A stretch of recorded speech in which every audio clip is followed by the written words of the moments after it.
Hello and welcome back to Feed the City. So this is a slightly different episode because I spent quite some time building this pretty cool meat factory. Now, calling it a meat factory doesn't sound that cool, but still all the same, I wanted to put together this time-lapse build just to get back into the old building habit. So we have this location just next to the train station, and I wanted the meat factory to be just a bit over the river. So I got my lumber axe out and I began to chop down these trees. It took me a long old time, but you can see there's a cow up there on the hill. Good for keeping me company. One of the problems with these trees is that when you knock them down, sometimes they don't realize they've been chopped down. So some of the shrubbery and the leaves and the foliage stays in the air when you're done. But I wasn't having too many problems like that.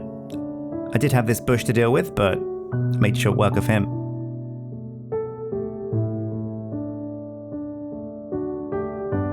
Now, I wasn't sure exactly how big an area I wanted for my meat factory, but I did know that more space the better. If I built too much, if I had too many trees removed, I could always go back with saplings and plant some more. Once I thought I'd cleared out enough trees, it was time to start making the land a bit more buildable. It's a bit contoured here, it's got quite an incline, so with my excavator tool, I began to just chip and chop away at the dirt. Now you have to be very careful when you're chopping down a hill or bringing off a few levels from it, because pretty soon you're going to encounter stone if you keep digging down. There's usually about 2 or 3 or 4 or so levels of dirt underneath the surface, so you have to be careful and vigilant not to expose too much stone. But again, if you do, it's not too much of a hassle. It just means you have to go back and cut out some of that stone and replace it with dirt.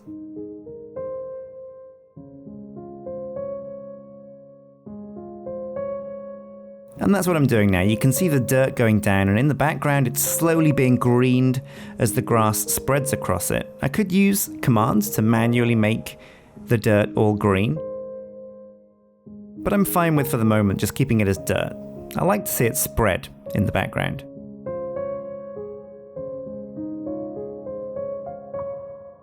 Getting rid of some of this heavy grass as well, because grass can be a bit of a pain if you're building. It can get blocks caught in it. It can just be a nightmare to deal with.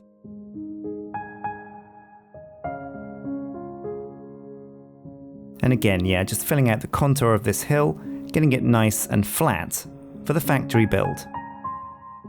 Okay, so here we are. It's time to start placing down some actual physical blocks. Now, you'll notice I'm not starting with the actual building this time. What I've noticed is when I build a building, I get an idea in my head of what I want it to be, and then I actually build the building.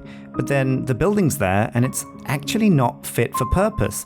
Maybe the machines inside it are too big for the actual building, and I didn't really calculate that. Or maybe the building is way too big, and I'm left with a lot of empty, ugly space that you can decorate, but often it's easier just to build a building that's the right size, right? And that's what you see me doing here. The first thing we're going to do is have like a semi-outdoors pen area, and that's what the cobblestone wall is. Those 3 pens are going to house sheep, cows, and pigs, I believe. And I'm putting down those wooden logs next to the pens to be a rough guide for where I'm going to put some of the machines that are going to split the cows from their babies, or perhaps grow the cows, make them breed, and make them have babies. Now, I know roughly how big I need the meat factory to be. This isn't actually that much of a complex build, because the only piece of big machinery inside this meat factory is going to be the crusher from Immersive Engineering. And I know exactly how big that is. It's about like 3 blocks wide, 4 blocks long, and I think 4, maybe 5 blocks tall. So this building that you see here on the right is going to be the perfect size. Now I'm just using, I think these are cobblestone pillars and chiseled cobblestone, because I think it's still an okay look. The bottom layer of the walling on the factory is going to be cobblestone, and then above that is going to be the big red bricks that you might see on the far right. Here you go. You see me putting down here. And I like this as an aesthetic. Sometimes it's nice for a wall to have a split layer, like the bottom layer be cobblestone and the top layer be brick. I think this works especially well if you want to use wood as the top layer as well. That's a cool mix. And we're putting down, I can't remember if this is wisdom wood or spruce. I think it's spruce. And this is going to be some of the factory flooring because the building's going to extend out this far. Now these pillars, I want this to be kind of like a sloped outdoors factory area. So I'm building up these pillars and having like a loose stagger. I wasn't sure how steep I wanted it. So I'm using these stone brick slabs to measure a kind of sloped incline.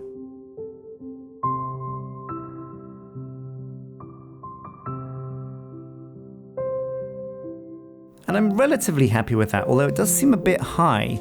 The last block on the right, it feels like it's a bit steep, that incline. So I might flatten that out and come back to it. But I'm just going around now and adding more pillars as the kind of outside skeleton, or the exoskeleton of the main factory. So yeah, once I'd had that in place, I came back and I definitely did decide, you know what, that is a bit too steep. We're going to lower this, extend out the slabs, add some loose archings between the pillars, and use some stone brick steps to complete that look. Once I was happy with that, it was time to just build across and just spread this all the way from the left to the right. This was harder than I thought it would be because I did think I could use a building wand to just spread the entire look, but building wands didn't seem to work so well with the stone brick slabs, so I'm doing it all manually, which is fine. Sometimes it's good to just get down and dirty and place some actual blocks yourself without using any of the building tools that I've come to install and the building mods that make my life easier, but they also remove some of the fun from the equation. There you go, that's looking nice and flat, but you might say that's looking a little bit too flat. I wanted to brace this roof with some slat lines just along the roof. And I'll raise that up in a bit. But before I do that, it's time to connect the outside farm animal area to the main factory. And again, just an interior layer of the thick red bricks. Looks good. Capped off with some stone brick slabs. And the glass that you can't quite see from here is chiseled glass that looks like Japanese. It's called Japanese glass, and I like the look of it. I mean, we're nowhere near Japan, I don't think, but it's a good look. It's a good look for the meat factory. And here's a better look at that glass. It's just a slightly different texture and works quite well.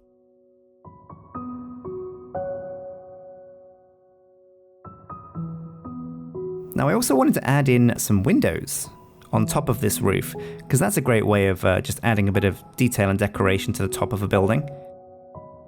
So I've got these flat factory-style roofs bordered with, at the moment, chiseled cobblestone. I might come back and change that because it looks a bit too close to the stone brick, but also a little bit far removed. And again, Japanese glass in here for that nice, silky, oriental shine.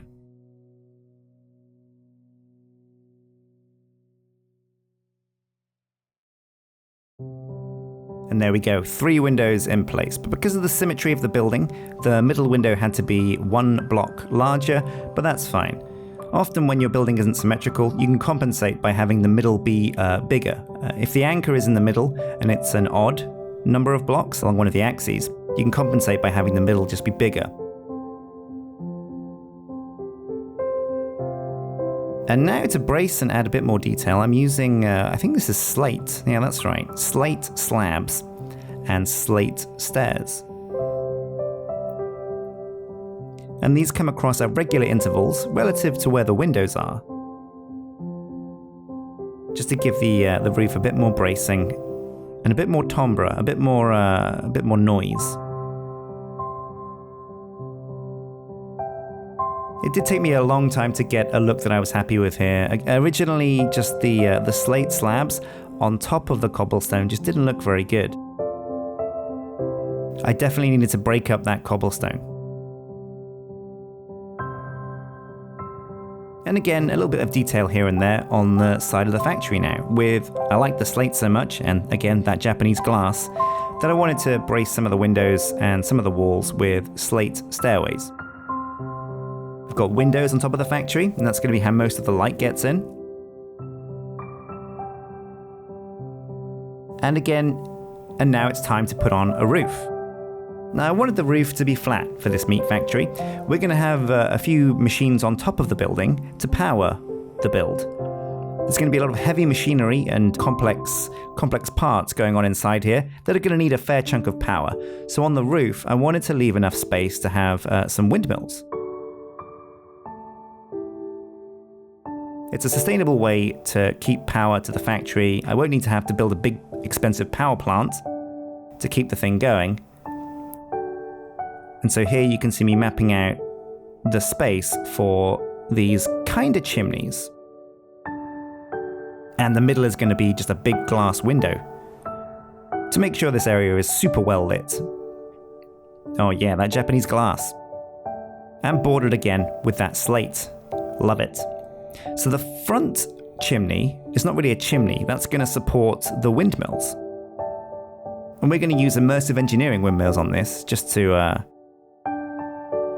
keep the aesthetic. And they're good looking windmills. And these are the struts that are going to hold those. And then at the back, we couldn't really put more windmills on the back, and we didn't need to.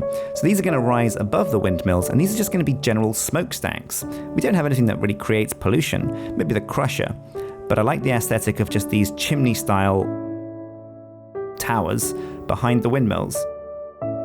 I'd previously used smokers from the, not cigarette smokers from the Twilight Forest, to have that smoky aesthetic and the particles going on in the background, but I decided to change it up this time, and you'll see what I mean later on. And now it's time to decorate the pathing on the front door of the factory. And I wanted to avoid straight lines a little bit here, so I've got kind of like a sloped path effect going on there with the concrete. We're using fences around the front as well, and these, I think they're lilacs, maybe they're peonies, but I think they're lilacs. A splash of bone meal here and there as well populates the ground with some roughage, and some of these random plants. Bone meal can be tricky, and especially in this mod pack, because when you put down bone meal on ground, it'll create some random flowers, and some flowers in this mod pack can be a bit dangerous.